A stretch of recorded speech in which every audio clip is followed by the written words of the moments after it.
جی اسد اللہ صاحب، میں نے ہمیشہ یہ کہا کہ افغانستان پاکستان کے جو پروڈکٹس ہے اس کے لیے بہت اچھا مارکیٹ ہے۔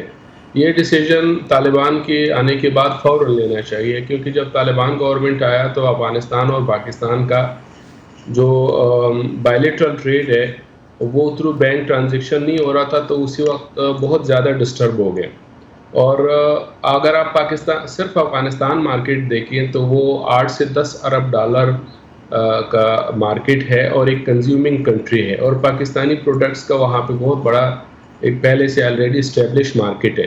تو یہ بہت اچھا فیصلہ ہے، اور میں سمجھتا ہوں کہ ہم اس کو اگر افغانستان پاکستان کی جو ہسٹری دیکھے بزنس کا، تو 2.5 بلین تک پاکستانی پروڈکٹ جو ہائیسٹ وہ فگر ہے، پاکستانی پروڈکٹس افغانستان کو ایکسپورٹ ہو چکے تھے۔ اور مجھے امید ہے کہ اس ڈیسیجن سے، ایسے ساروں سے جو نیا قانون بنا ہوا ہے واٹر ٹریڈ کا، اس سے دوبارہ وہ مارکیٹ اسٹیبلش ہو جائے گا۔ تو آپ سمجھتے ہیں کہ پاکستان کی وزارت تجارت کی طرف سے جو طریقہ کار یا ضوابط یا تاجروں کی اہلیت کے بارے میں جو گائیڈ لائنز دی گئی ہیں وہ سب کو کانفیڈنس میں لے کر دی گئی ہیں اور everyone is on board for that?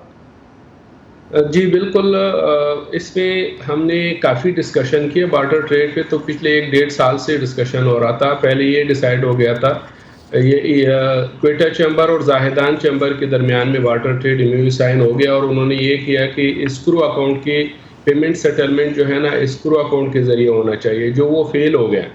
پھر ابھی جو SRO 642 ایشو ہو چکا ہوا ہے، اس میں B2B بارٹر ٹریڈ ہے۔ جو کمپنی امپورٹ کرے گا وہ امپورٹ اماؤنٹ کے اگینسٹ وہی کمپنی ایکسپورٹ کر سکتا ہے، اور وہ ایکسپورٹ لیگل کنسیڈر کیا جائے گا۔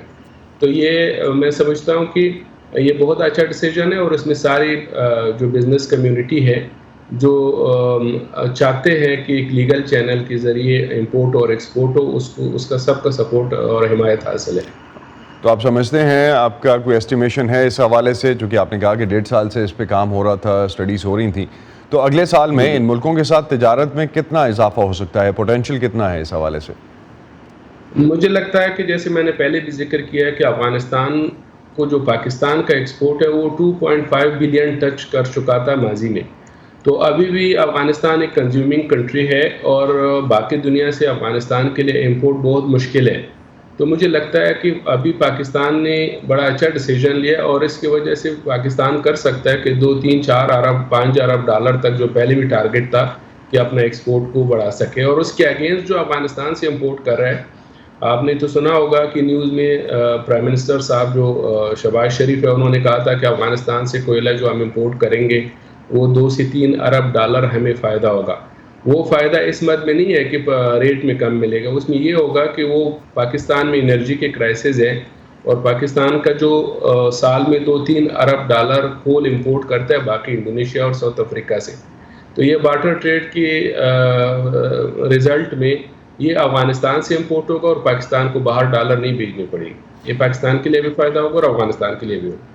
لیکن افغانستان کے ساتھ پہلے بھی تو افغان ٹرانزٹ ٹریڈ بھی تو کام کر رہا ہے، اس کا کیا ہوگا؟ اس کے ذریعے ہونے والے کاروبار پہ کیا اثر پڑے گا، یا وہ مرج ہو جائے گا اس کے ساتھ؟ کیسے کام ہوگا اس پہ؟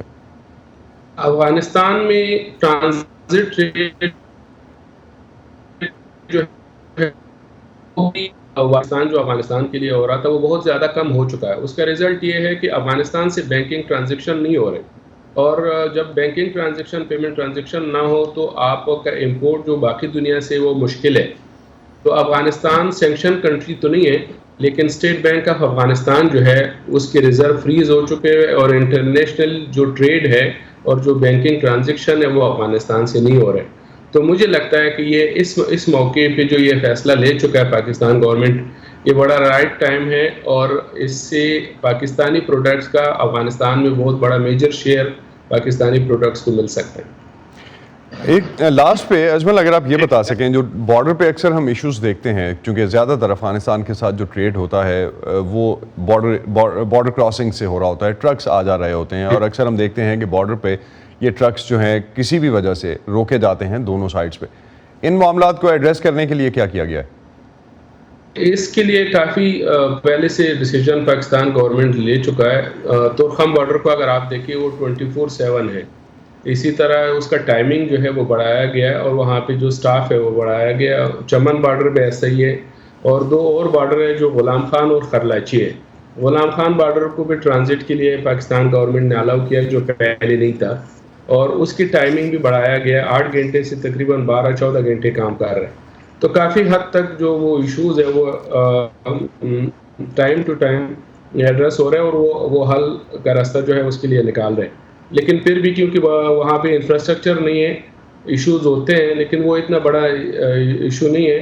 میجر ایشو جو تھا وہ لیک آف ایک لیگل میکانزم تھا جو دونوں کنٹریز کا بزنس اس کے تحت ہو سکے, اور وہ بھی فیصلہ پاکستان گورنمنٹ نے لے لیا.